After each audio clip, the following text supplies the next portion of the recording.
Antes de sumergirte en esta increíble historia, considera suscribirte al canal y activar la campanita. Cada historia aquí tiene algo que decir, y no querrás perderte ni una.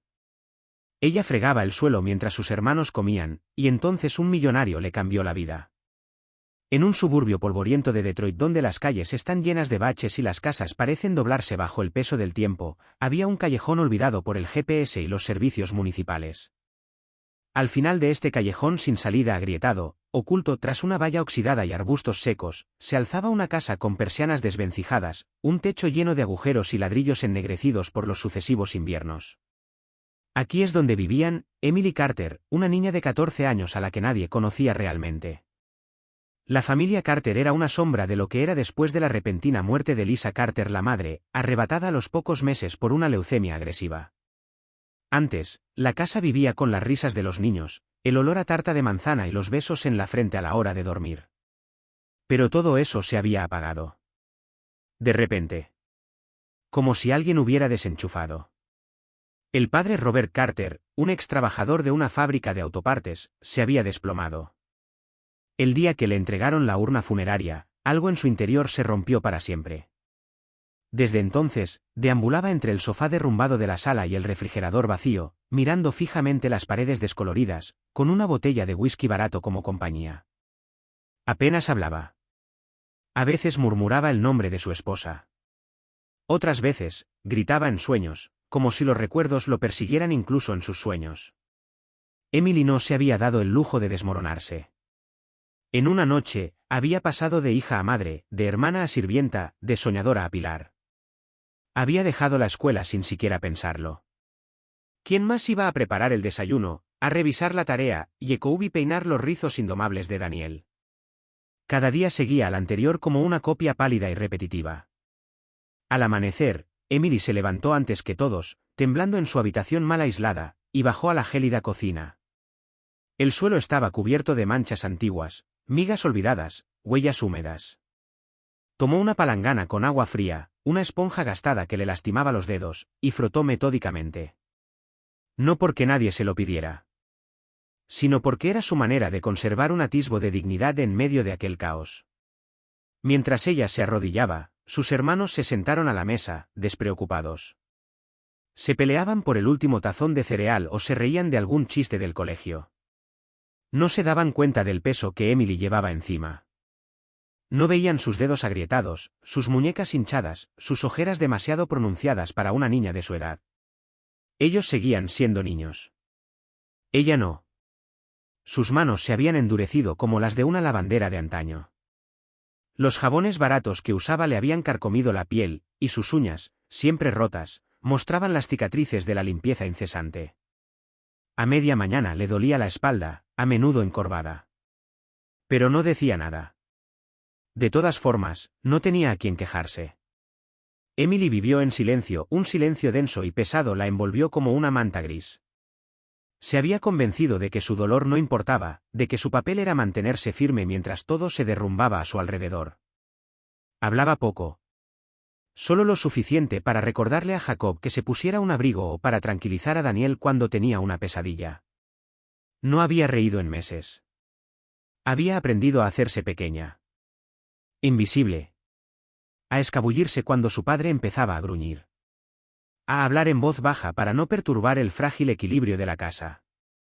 Cada día, borraba su propia presencia, como una marca de tiza en una pizarra. Y, sin embargo, en su mirada cansada, aún ardía un destello. Diminuto. Pero real. Un destello de valentía obstinada. Como una llama que el viento jamás podrá apagar por completo. Y día de invierno seco y silencioso, se había instalado sobre Detroit como una capa de plomo. El viento aullaba entre las casas decrépitas, haciendo vibrar las persianas mal colgadas, y la nieve, pesada y pegajosa, se amontonaba contra los escalones de la entrada como una manta que nadie quería. El cielo estaba blanco, uniforme, casi opresivo. Emily, abrigada con un abrigo viejo y demasiado corto, barría la puerta principal con una escoba desportillada. Antes, había volcado un cubo de agua mientras lavaba los escalones, y ya se estaba formando una fina capa de hielo sobre él. No quería, Jacobo Daniel se resbala al salir. Se raspó con las manos desnudas, sin guantes, con los dedos azules de frío. El aliento le nublaba la boca y le crujían los nudillos por el esfuerzo. Trabajaba como vivía, en silencio, sin quejarse, concentrada, con la mirada fija en la tarea. Era su manera de controlar lo que aún podía controlar. Lo que ella no sabía era que a unos metros de distancia, detrás de una ventana tintada de una limusina negra estacionada en la calle, Mateo Donovan lo observó. No era el tipo de hombre que uno esperaría en este barrio. Su traje gris oscuro, perfectamente entallado, su discreto reloj de oro, su rostro marcado por el éxito, todo en él denotaba Manhattan Eats, cenas de negocios y jets privados. Y, sin embargo, allí estaba, inmóvil, con la mirada fija en la joven arrodillada en la nieve, escoba en mano y cabizbajo. Se vio de nuevo, un niño solitario en una gran casa vacía, alimentado por el silencio y la indiferencia. Margaret Carter, esta mujer de piel morena y brazos cálidos, que acudía a cantar suavemente junto a su cama, que lo llamaba mi pequeño rey y le contaba historias del sur. No tenía mucho dinero, pero le había dado a Matthew más que su propia madre, amor. Tras su muerte, Matthew intentó rendirle homenaje. Pero ya era demasiado tarde. Solo había encontrado la dirección de una de sus hijas, Lisa Carter. Hoy, Lisa también había muerto. Y esta casa era de su nieta, Emily. El nombre solo se había mencionado brevemente en los documentos legales. Pero verla, allí, en el frío, de rodillas. Un escalofrío inesperado le recorrió la espalda. No fue lástima lo que sintió. Fue algo más. Reconocimiento. Conmoción. Una injusticia que tomó rostro. Impulsado por un impulso que aún no comprendía, Matthew abrió la puerta y salió. El frío lo azotó de inmediato, pero no le prestó atención. Sus zapatos de charol crujieron sobre la nieve helada al cruzar la calle, sus pasos seguros casi desentonaban en aquel sórdido entorno. Subió los escalones y llamó a la puerta. Un crujido. Luego, un suspiro. Finalmente, la puerta se abrió suavemente. Emily apareció, con las mejillas sonrojadas, el pelo recogido a toda prisa en un moño despeinado, y un suéter enorme colgando de un hombro. Al principio parecía vacilante, como si esperara que alguien le pidiera dinero, o peor aún, que le contara alguna nueva desgracia. Hola, ¿eres? Matthew inclinó ligeramente la cabeza. Mateo Donovan. Y yo, creo que conocía a tu abuela, Margaret Carter. Ella era una mujer excepcional. El primer nombre es suficiente. Emily sintió un hormigueo detrás de los ojos, había oído ese nombre tantas veces en los cuentos de su madre. Margaret, la alta, la dulce, la que amaba las peonías y las canciones tristes. Ella asintió con la cabeza y su corazón latía con fuerza. Ella me crió, añadió Matthew, y quería venir a darte las gracias. Pero llego demasiado tarde, ¿no? Su voz se quebró un poco al final. Emily solo respondió con un lento asentimiento. Su silencio fue una respuesta más clara que 1000 palabras. Matthew bajó la mirada un instante, como si estuviera de luto por segunda vez. Luego volvió a levantar la vista, esta vez con más atención. Realmente vive. Él vio el círculos morados bajo sus ojos cansados. El manos rojas, dañado por el frío. El mirada vivaz pero velada, el de los que ya no piden nada porque nunca se les ha dado nada. Vive gestos mecánicos de esta adolescente que a los 14 años soportó el cansancio de una madre. En el parte trasera de la sala de estar, una voz ronca interrumpió el momento. Está muerta. Nos dejó como a todos. ¿Qué quieres? Fue Robert Carter con la voz ronca y la mirada preocupada, se apoyó en el marco de la puerta, con una botella abierta en la mano, visiblemente perturbado por la presencia de un desconocido con un traje demasiado limpio. Pero Matthew no apartó la mirada. El resta calme no le respondió a Robert. En cambio, volvió a mirar a Emily. Ya no veía solo a una adolescente. Vio, un sobreviviente, una versión en miniatura de Margaret, de pie donde muchos otros se habrían derrumbado. Y en ese preciso momento, algo cambió en él, un clic silencioso, pero irreversible. Una promesa sin palabras. Había salido por cumplimiento de su deber. Pero él permaneció por la fe. Fe en lo que podría llegar a ser si alguien, finalmente, decidiera verla, creerle y acercarse a ella. A la mañana siguiente, Cuando la nieve se había convertido en una fina y fría lluvia, un discreto golpe a la puerta interrumpió el silencio habitual de la casa.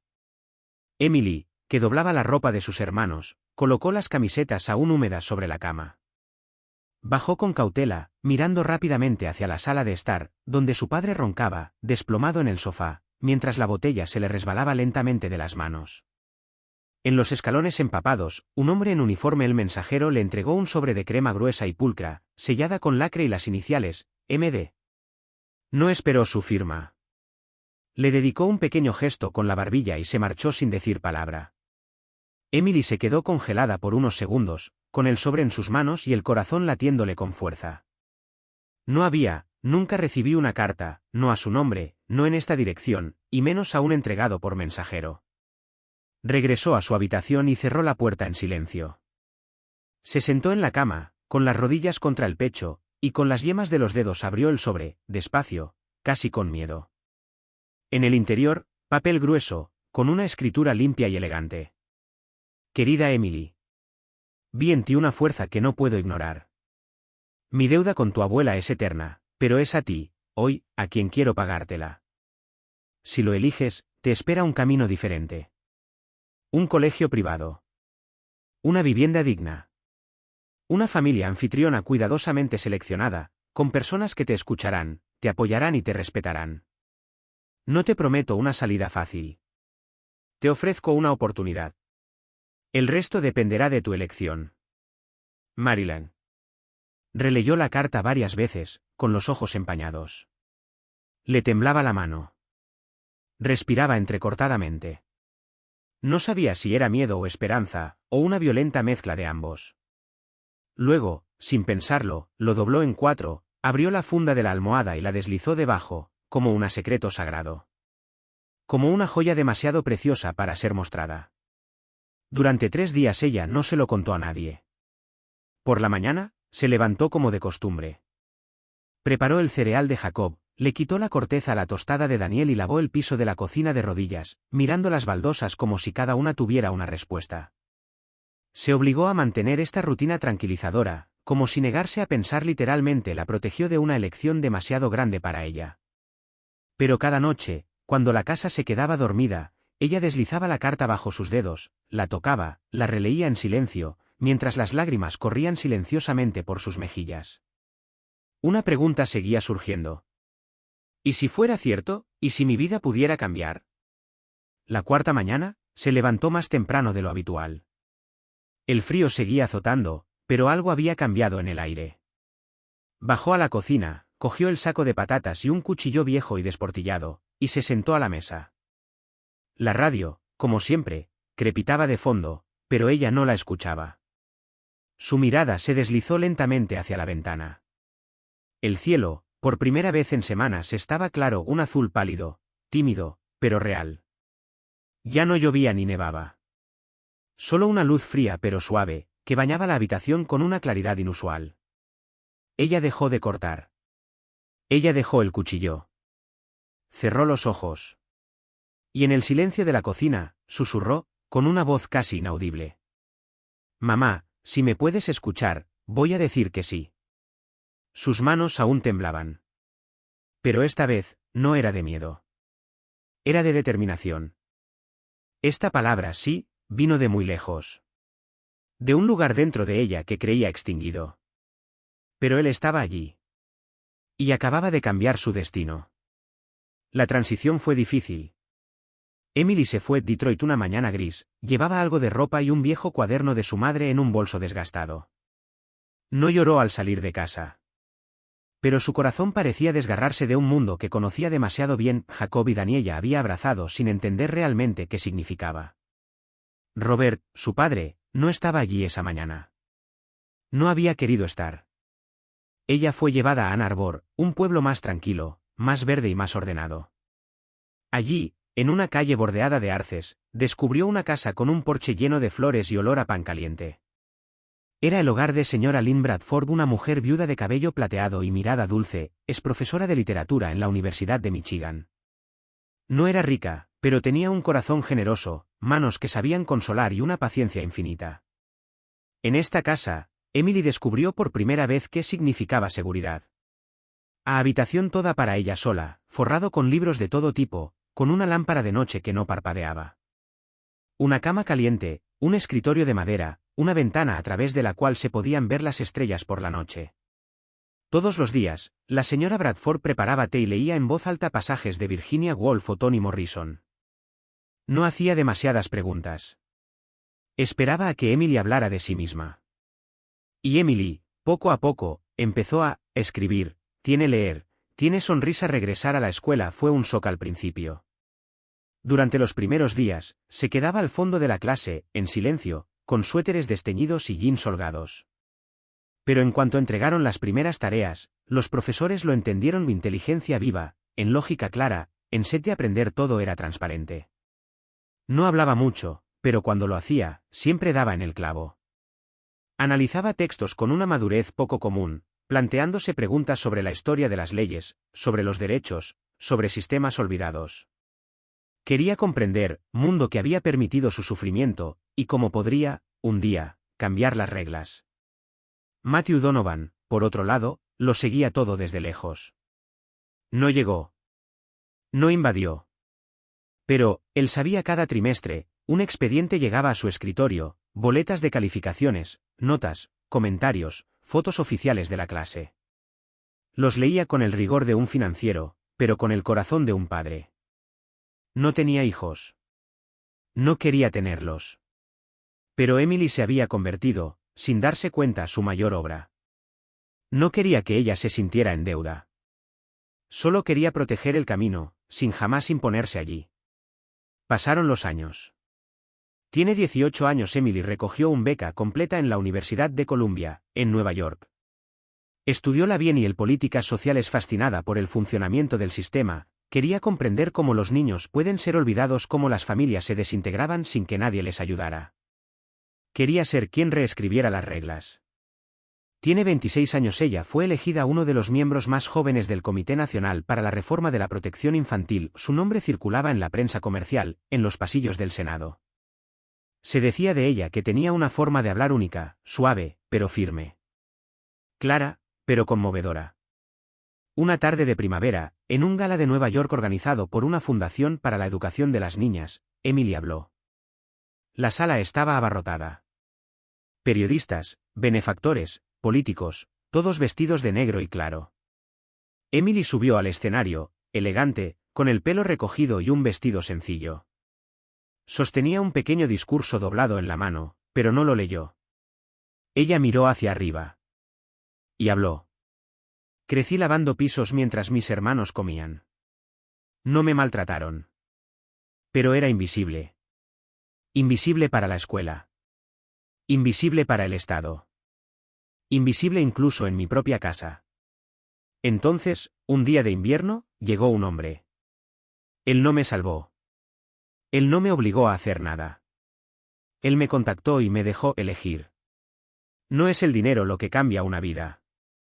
Este es el respeto. La mirada que dice, te veo. Luego se volvió hacia la primera fila. Allí, sentado en el centro, derecho en su sillón, Matthew Donovan miró fijamente el escenario. Había permanecido discreto toda la noche. Pero en ese momento, sus ojos se llenaron de lágrimas, lágrimas silenciosas, pero visible. Porque todos miraban a Emily, y en ella lo vieron el hombre que vio una reina, donde otros solo veían una sirvienta. Después de esa noche, Emily Carter lanzó el Fundación Margaret, en homenaje a quien inició todo. Una organización que financió educación, alojamiento, apoyo emocional, niñas perdidas en barrios olvidados de Estados Unidos. A quienes consideraba en riesgo, ella las llamaba promesas. Matthew se convirtió en su socio silencioso, nunca en fotos, nunca en discursos. Pero siempre ahí. En presupuestos, estructuras, conexiones. Un día, un periodista le preguntó a Emily en una entrevista. ¿Quién es este hombre para ti? Ella simplemente respondió. Él fue quien me vio. Eso es todo. Y es enorme.